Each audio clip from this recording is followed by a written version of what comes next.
Hunter, you mentioned earlier that part of your decision to come back is based on NIL. I'm fascinated by this. You're an NIL pioneer. You're one of the first ones to hit it big. Are you out there on your own? Does the school help you? Do you have an agent? How does the process look, and what insight, maybe something that nobody really knows about the NIL process that you can share?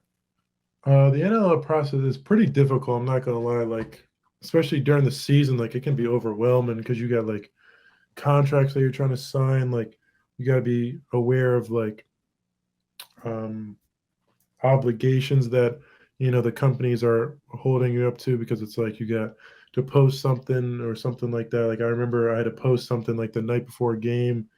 I know before the Villanova game, like a company hit me up like the day before, like early day, the day before the game, and like, yeah, we'll give you this if you post this video. I was like, shoot, I can't mess up on that. So I did it, but it can get overwhelming. I have a group.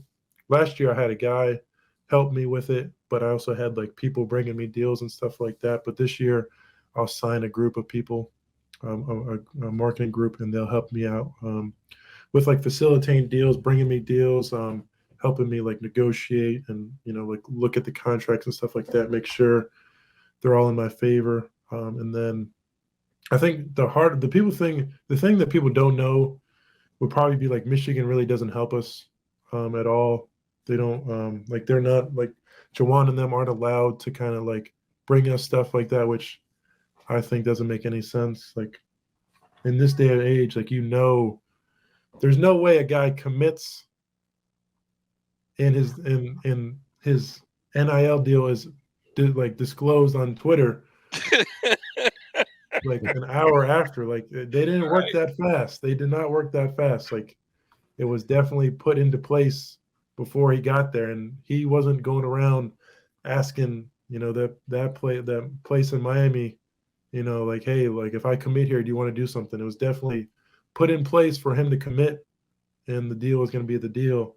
I just think Michigan, in that sense, is so far behind because it's like you're never going to get a top 10 player again unless you're able to provide NIL for them. Like, why, if I'm the number one player in the country for basketball or football, why would I come to Michigan where they're saying they have like the potential for you to get something when I'm at Alabama for football or if I'm at Kentucky for basketball? And they're like, no, you commit here and this deal is like you can sign it right after you sign the letter for $1 million. Like, I would never come to Michigan if that's the case. Like they're gonna lose out on so many players if they don't start stepping up to the plate. Like I feel bad for Coach Jawan and Coach Harbaugh because it's like they're trying. Like it's not their fault. The coaches are trying for sure. I mean, I know for a fact Jawan and Coach Harbaugh are trying and pleading with the administration, but it's just like at some point they're gonna realize that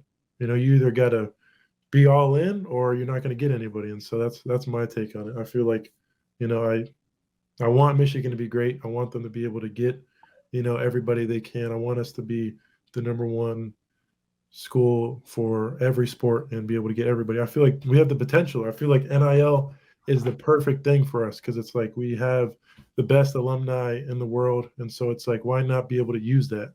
If we have all these great facilities, it's like we have so many donors.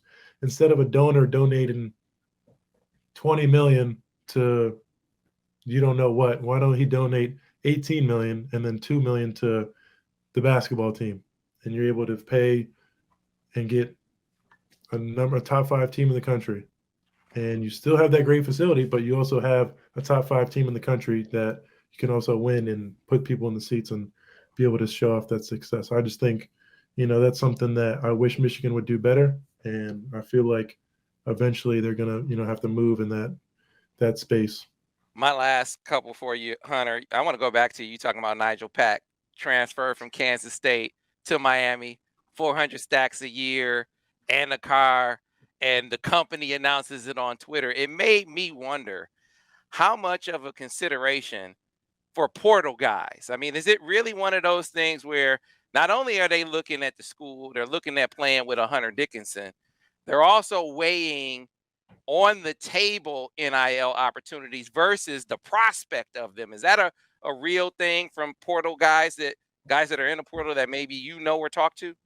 Yeah, I mean, like nowadays, I feel like that's one of the first things that will come up. Like I know, I definitely have friends in the portal, and they're like, people are offering me this, people are offering me that. Like, decisions will definitely be made based off just NIL, and that can be a good thing or a bad thing. I mean, you don't like that could be a bad thing because it's like people will go places strictly off NIL and not think of anything else. And so I just hope guys really consider, the full picture of, um, the recruitment because guys can get sucked into a deal and you don't even realize that you're in a system, in a area, in a place that you don't even like, and you find yourself there for 4 years. I mean, it won't be a fun experience for you. And so I just hope guys, obviously taking the full experience, not just focus on the NIL because, if you do it right and your team wins enough, I feel like, you'll be able to make your money at some point regardless. And then my last one. So Hunter, we know the focal point you are on the court, in the locker room, in workouts. But what about as a recruiter? I mean, is it one of those things where they unleash you once a guy gets on campus and they want you with a guy? Or if it's a portal guy, is that guy reaching out to you? Without the coaches, or you reaching out to him? And same thing with guys back in the DMV. I mean, Michigan is recruiting out the hell out of the DMV, basketball and football. Are those players reaching out to you, or coaches coming to you saying, "Hey, reach out to this guy or that guy for me"? Hey man, they call me the closer around here, man. Yeah. I mean, for sure, like portal wise, definitely reaching out to people. If I hear like they're thinking about us, or if they just hit the portal, especially if they're about to take a visit, they definitely, I guess, like you said, unleash me once they get to campus. Yeah, yeah. No, I make sure they have a good time. Make sure they see, the good parts of Ann Arbor and everything Michigan has to offer. And so, yeah, and the portal wise, for sure, definitely one of the lead recruiters they got around here. But in terms of like high school recruiting, yeah, I always, whenever I'm back home or I'm on social media or texting, one of my younger guys, I always try to tell them about Michigan. I feel like Michigan is, amazing place. Even though, I talk bad about some NIL stuff and how they do that, I still believe that Michigan is, a unique university. I feel like there's no other university out there like us to be able to kind of just come to Michigan, not knowing anything about it, and come in here and the people really embracing me. I feel like I'm a Michigan native. I'm an honorary Tigers fan, as I say, and I just feel like, with the education and having Jawan Howard here, like there's really not a ton of schools that can kind of stack up to this experience. And so I'm really happy with my decision to come to Michigan, and I just try to tell other younger guys about my experience and try to get them to experience what I'm experiencing now.